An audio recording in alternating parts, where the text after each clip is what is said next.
ఆగ్నేయ బంగాళాఖాతంలో తీవ్ర వాయుగుండం అయితే కొనసాగుతుంది. అయితే కాకినాడ వద్ద ఇది తీరం దాటే ఛాన్స్ ఉండడంతో కూడా ఇప్పటికే అధికార యంత్రాంగం అంతా కూడా అప్రమత్తమైంది. ఒకవైపు స్కూళ్లకి సెలవులు ప్రకటించారు, ప్రజలకి కూడా అన్ని జాగ్రత్తలు సూచిస్తున్నారు అధికారులు. ఎస్డీఆర్ఎఫ్, ఎన్డీఆర్ఎఫ్ బృందాలు ఏపీ అంతటా కూడా అన్ని జిల్లాల్లోనూ మోహరించారు అధికారులు. ఇక తూర్పు గోదావరి జిల్లాలో పరిస్థితి ఏ విధంగా ఉందో మా ప్రతినిధి శివశంకర్ మోర్ డీటెయిల్స్ అందిస్తారు. రైట్ శివశంకర్, తూర్పు గోదావరి జిల్లా వ్యాప్తంగా కూడా అధికారులు ఎటువంటి ఏర్పాట్లు చేశారు? ఎన్ని ఎస్డీఆర్ఎఫ్, ఎన్డీఆర్ఎఫ్ బృందాలు మోహరించాయి? Complete details please.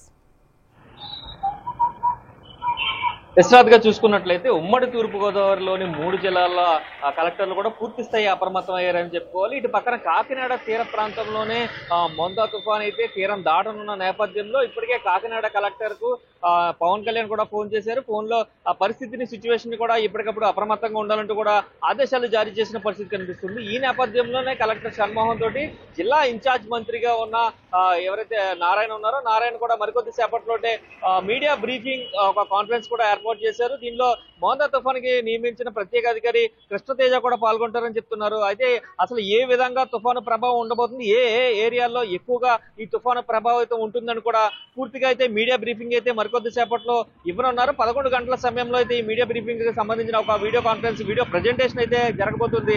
అయితే ఇప్పటికే కాకినాడ జిల్లా కలెక్టర్ షణ్మోహన్ అయితే పూర్తి స్థాయి అప్రమత్తం అయ్యారు. వేట నిషేధాన్ని విధించడంతో పాటు కాకినాడ పోర్టులో అయితే ఇప్పటికే మొదటి ప్రమాద హెచ్చరిక అయితే జారీ చేశారు. అయితే ఈ నేపథ్యంలో చూసుకున్నట్లయితే 5 రోజుల పాటు ఈ నెల 31 వరకు కూడా పాఠశాలలకు పూర్తిగా సెలవునైతే ప్రకటించారు. పాఠశాలతో పాటు కళాశాలలు కానీ, ప్రైవేట్ పాఠశాలలు కానీ ఏవి కూడా ఓపెన్ చేయడానికి వీల్లేదంటూ కూడా ఆయన ఇప్పటికే ఆదేశాలు జారీ చేసిన పరిస్థితి కనిపిస్తుంది. ఏదైతే ఆ లోతట్టు ప్రాంత వాసులందరినీ కూడా సురక్షిత ప్రాంతాలకి తరలించాలంటూ కూడా అధికారులకి ఇప్పటికే ఆదేశాలు జారీ చేసిన పరిస్థితి కనిపిస్తుంది. ఇటు పక్కన కోనసీమ జిల్లా కలెక్టర్ మహేష్ కూడా పూర్తి స్థాయిలో అప్రమత్తం అయ్యారు. వేట నిషేధం విధించడంతో పాటు ఇప్పటికే లోతట్టు ప్రాంత వాసులందరూ కూడా పునరావాస కేంద్రాలకి తరలించడంతో పాటు పునరావాస కేంద్రాలు కూడా పరిశుభ్రంగా ఉంచాలంటూ కూడా అధికారులకి ఇప్పటికే ఆదేశాలు జారీ చేశారు.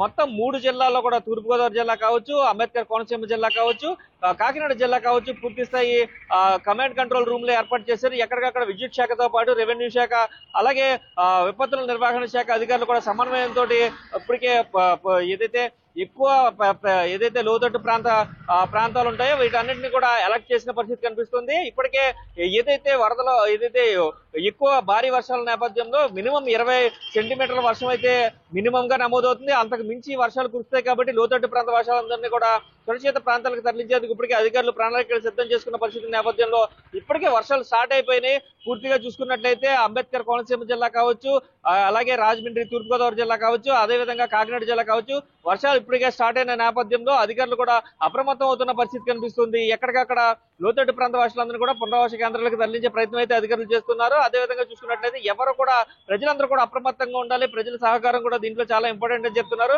ఈదురుగాలులు వీచే అవకాశం కనిపిస్తున్న నేపథ్యంలో 90 నుంచి 110 కిలోమీటర్ల వేగంతో ఈదురుగాలులు వీచే అవకాశం ఉండడంతో ఇప్పటికే కాకినాడ ఉప్పాడ బీచ్ రోడ్ ని పూర్తిగా క్లోజ్ చేశారు అధికారులు.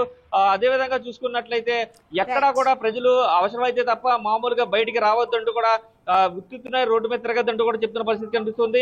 అయితే ఓవరాల్ గా చూసుకున్నట్లయితే మోందా తుఫాన్ నేపథ్యం ప్రభావం ఎక్కువగా కాకినాడ జిల్లాలో ఉంటుంది కాబట్టి కాకినాడకి సంబంధించి అధికారులు పూర్తి స్థాయి అలర్ట్ గా ఉన్నారు. ఇప్పటికే ఎన్డీఆర్ఎఫ్ బృందాలు కూడా కాకినాడ హెడ్ క్వార్టర్ కి చేరుకున్న పరిస్థితి కనిపిస్తుంది. అదేవిధంగా కోనసీమ కూడా ప్రభావం ఎక్కువగా కనిపిస్తుంది. అక్కడ కూడా ఎన్డీఆర్ఎఫ్ బృందాలు కూడా చేరుకున్న పరిస్థితి కనిపిస్తుంది. ఎక్కడ కూడా ప్రాణ నష్టం జరగకుండా కాపాడే విధంగా అయితే ఇప్పటికే అధికారులు అయితే ప్రణాళికలు సిద్ధం చేసుకున్న పరిస్థితి ఇక్కడ కనిపిస్తుంది. Radhika, thank you Shivshankar. ఏపీని తుఫాను వణికిస్తుంది. రేపు రాత్రికి గానీ కాకినాడ వద్ద తీరం దాటే అవకాశం ఉంది. అయితే ఇప్పటికే ఎన్డీఆర్ఎఫ్, ఎస్డీఆర్ఎఫ్ బృందాలు కాకినాడ హెడ్ క్వార్టర్స్ కి చేరుకున్నాయి. అక్కడ కూడా ప్రజలకు అన్ని జాగ్రత్తలపైన కూడా సూచిస్తున్నారు. అధికారులు అప్రమత్తంగా ఉన్నారు. జిల్లా అంతటా కూడా, యంత్రాంగం అంతటా కూడా అప్రమత్తంగా ఉంది. అయితే విజయనగరం వద్ద ఏ విధంగా ఉందో సిచ్యువేషన్ మా ప్రతినిధి శివశంకర్ మోర్ డీటెయిల్స్ అందిస్తారు. రైట్ శివశంకర్, విజయనగరం జిల్లా వ్యాప్తంగా కూడా అధికారులు తుఫాను నేపథ్యంలో ఎటువంటి జాగ్రత్తలు తీసుకుంటున్నారు? రాధిక, మనం చూసుకున్నట్లయితే ఇప్పటికే మోందా తుఫాను యొక్క ప్రభావం విజయనగరం జిల్లాలో ప్రారంభమైంది చెప్పుకోవచ్చు. ఉదయం 7 గంటల నుంచే ఈ ప్రభావం కనిపిస్తా ఉంది. చల్లని ఈదురుగాలు కావచ్చు, ఒకవైపు సుమారు ఇప్పటికే గంట పాటు ఏకదాటిగా కూడా వర్షం కురిచింది. ప్రజలు కూడా ముఖ్యంగా ఎందుకంటే కార్తీక మాసం కావడం, శివాలయాల వద్ద భక్తులు పెద్ద ఎత్తున ఇబ్బందులు పడేటువంటి పరిస్థితులు కూడా ఉన్నాయి. సార్ మరోవైపు మనం చూసుకుంటే 26, 27, 28 ఈ 3 తేదీల్లో కూడా ఇప్పటికే జిల్లా వ్యాప్తంగా కూడా అధికారులు సెలవులు ప్రకటించారు. ఎట్టి పరిస్థితుల్లో కూడా స్కూళ్లు ఓపెన్ చేయొద్దని అయితే గట్టిగానే హెచ్చరికలు చేయాల్సింది. ఎందుకంటే ముఖ్యంగా మనం చూసుకుంటే ప్రభుత్వం సెలవులు ఇచ్చినప్పటికీ కూడా ప్రైవేటు విద్యాలయాలు, విద్యా సంస్థలు తెరవడానికి ప్రయత్నిస్తూ ఉంటారు. సో ఈ నేపథ్యంలో కలెక్టర్ రామసుందర్ రెడ్డి అయితే గట్టిగా హెచ్చరికలు జారీ చేశారు. ఎందుకంటే విద్యార్థులు ప్రాణాలు కోల్పోయే ప్రమాదం ఎక్కువగా ఉంది. ఎందుకంటే ఈదురుగాలు ఎక్కువగా వీస్తాయని, ఇప్పటికే గంటకి 30 నుంచి 40 కిలోమీటర్ల వేగంతో ఈదురుగాలు కూడా వేస్తాయని వాతావరణ శాఖ హెచ్చరికలు జారీ చేస్తున్న నేపథ్యంలో అధికారులు అయితే గట్టిగానే చర్యలు చేపడుతున్నారని చెప్పుకోవచ్చు. మరోవైపు మనం చూసుకుంటే జిల్లా కలెక్టర్ రామసుందర్ రెడ్డి, అదేవిధంగా జిల్లా ఎస్పీ దామోదర్ ఇద్దరు కూడా ఈ రోజు ఉదయాన్నే సుమారు 6 గంటల సమయంలోనే భోగాపురం, పూసపాటరేగ మండలాల్లో ఉన్నటువంటి తీర ప్రాంతాలు సందర్శించి అక్కడ మత్స్యకారులను కూడా అలర్ట్ చేశారు. ఎట్టి పరిస్థితుల్లో కూడా ఎవరు కూడా మత్స్యకారులు వేటకు వెళ్లొద్దని చెప్పి గట్టిగా హెచ్చరికలు జారీ చేశారు.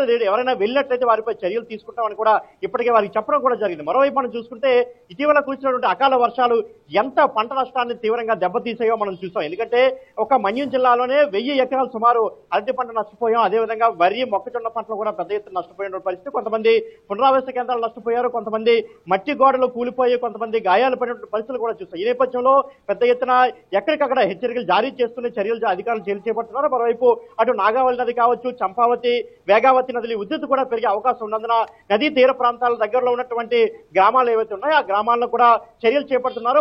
వీలైతే పునరావాస కేంద్రాలకు వరదల్ని తరలించడానికి అధికారులు అయితే సమాయత్తమవుతున్నటువంటి పరిస్థితి మనకు కనిపిస్తుంది. మరోవైపు విజయనగరం జిల్లా కేంద్రంలో కమాండ్ కంట్రోల్ రూమ్ కూడా ఏర్పాటు చేశారు. అక్కడి నుంచి మొత్తం పరిస్థితి కూడా జిల్లా కలెక్టర్ అయితే సమీక్షిస్తున్నటువంటి సిచ్యువేషన్ మనకు కనిపిస్తా ఉంది. సో ఎందుకంటే రీసెంట్ గా కురిసిన వర్షాలు కావచ్చు, గతంలో వచ్చినటువంటి తిత్లీ తుఫాను కావచ్చు, హుదూ తుఫాను కావచ్చు, ఇటువంటి తుఫాన్లు ఎంత ప్రభావం చూపాయో దాని దగ్గరలో మెంతా తుఫాను కూడా ప్రభావం చూపే అవకాశం చాలా స్పష్టంగా కనిపిస్తున్న నేపథ్యంలో అధికారులందరూ కూడా చర్యలు చేపడుతున్నారు. ప్రభుత్వం కూడా దీనిపై ఇప్పటికే రెడ్ అలర్ట్ కూడా జారీ చేసింది. ముఖ్యంగా పార్వతీపురం, మన్యం జిల్లా కొంత ఎఫెక్ట్ చేయనప్పటికీ కూడా విజయనగరం జిల్లా వ్యాప్తంగా మనం చూసుకుంటే 7 నియోజకవర్గాలు ఉన్నాయి. అటు కొత్తవలస నుంచి ఇటు మనకి చీపురుపల్లి, రాజాం వరకు. సో ఈ 7 నియోజకవర్గాల ప్రజలు కూడా ఎప్పటికప్పుడు ప్రజలు అప్రమత్తం చేస్తున్నారు. ఎందుకంటే హెవీ రైన్స్ ఉండే అవకాశం ఉందని వాతావరణ శాఖ చెప్పిన నేపథ్యంలో అధికారులు ఇటువంటి చర్యలు తీసుకున్నారని చెప్పుకోవచ్చు. Radhika, thank you Shivshankar.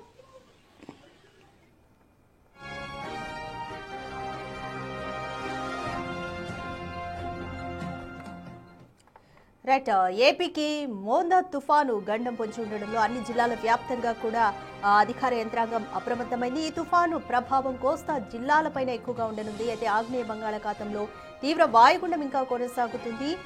ఇది తుఫానుగా బలపడే ఛాన్స్ ఉందని ఐఎండీ ఇప్పటికే హెచ్చరించింది. రేపు రాత్రికి కానీ కాకినాడ వద్ద తీరం దాటే అవకాశం ఉంది. ఈ వాయుగుండం కాకినాడకి 710 కిలోమీటర్ల దూరంలో కేంద్రీకృతమై ఉంది. అయితే రేపు ఎస్పెషల్లీ మంగళవారం దాదాపు 12 గంటల పాటు కూడా ఈ తుఫాను తీవ్రత కొనసాగుతుందని ఇప్పటికే ఐఎండీ హెచ్చరించింది. ప్రజలకు కూడా జాగ్రత్తకు సంబంధించి అన్ని సూచనలు చేసింది. తీర ప్రాంత ప్రజలను సురక్షిత ప్రాంతాలకు ఇప్పటికే తరలించింది.